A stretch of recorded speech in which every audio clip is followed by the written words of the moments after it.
Hello అందరికీ, welcome to ధర్నీస్ kitchen. ఇవాళ మన రెసిపీ వచ్చేసి సూపర్ టేస్టీ పాలకూర. కొన్ని టిప్స్ ఫాలో అయ్యారంటే ఈ కూర చాలా అద్భుతంగా ఉంటుంది. ట్రస్ట్ మీ, మీరు ఎప్పుడు పాలకూర తెచ్చుకున్నా ఇదే రెసిపీని ఫాలో అవుతారు.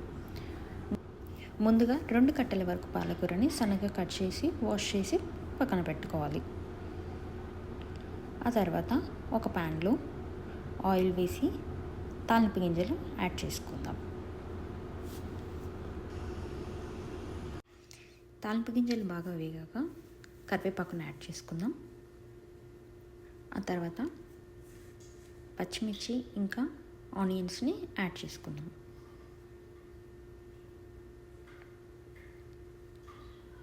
పోయాక ఆనియన్స్ మగ్గేటప్పుడు లిడ్ యూజ్ చేసుకోవచ్చు, బట్ పాలకూర వేసేటప్పుడు మాత్రం లిడ్ పెట్టుకోవద్దు. ఆనియన్స్ అన్నీ మగ్గిపోయాక పసుపుని యాడ్ చేసుకొని పసుపు మంచిగా వేగాక ఈ కర్రీలో జింజర్ గార్లిక్ పేస్ట్ మనం యూస్ చేయమండి. కొన్ని కర్రీస్కి జింజర్ గార్లిక్ పేస్ట్ యూస్ చేయకపోతేనే చాలా బాగుంటుంది. సో పసుపు కూడా చక్కగా మగ్గాక ఇప్పుడు కట్ చేసి పెట్టుకున్న పాలకూరని యాడ్ చేసుకుందాం.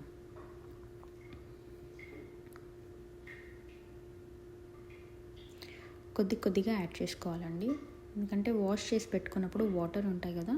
సో వాటర్ ఏవి పడకుండా మెల్లగా ఆకుకూరని యాడ్ చేసుకోవాలి. అది బాగా కలిపేసుకొని ఆకుకూరలో నుంచి వాటర్ చక్కగా రిలీజ్ అయ్యి వాటర్ అన్నీ ఎగిరిపోయేంత వరకు ఆకుకూరని మగ్గించుకోవాలి. ఈ ప్రాసెస్ అంతా మూత పెట్టుకోకుండానే చేసుకోవాలి, గుర్తుంచుకోండి.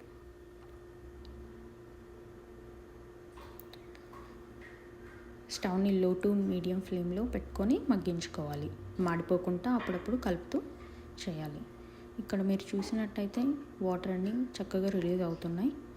అలా మీడియం ఫ్లేమ్లో పెట్టుకొని మెల్లిగా కలుపుతూ ప్రాసెస్ని కంటిన్యూ చేద్దాం. ఒక 5 మినిట్స్కి నాకు వాటర్ అంతా ఇలా దగ్గర పడింది. 5 to 10 మినిట్స్ పడుతుందండి. ఇంకా కొద్దిగా వాటర్ ఉన్నాయి. ఇంకొక 5 మినిట్స్ మగ్గించుకుంటే కూర దగ్గరకు అవుతుంది.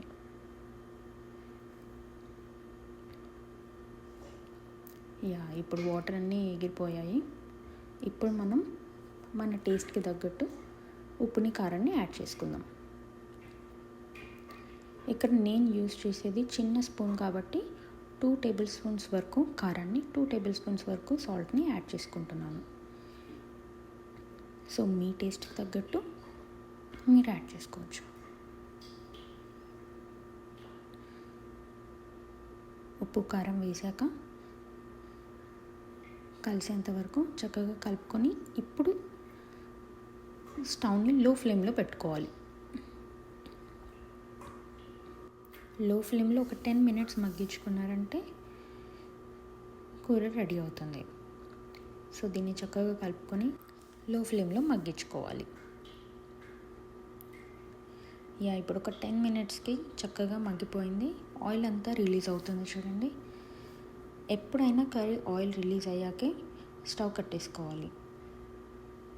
దింపే ఒక 5 మినిట్స్ ముందు కొత్తిమీరని యాడ్ చేసుకున్నాను. అంతే అండి, ఎంతో టేస్టీ అయిన పాలకూర రెడీ. తప్పకుండా మీరు ఈ రెసిపీని ట్రై చేసి ఎలా కుదిరిందో నాకు కమెంట్ బాక్స్లో చెప్తారా? Thanks for watching.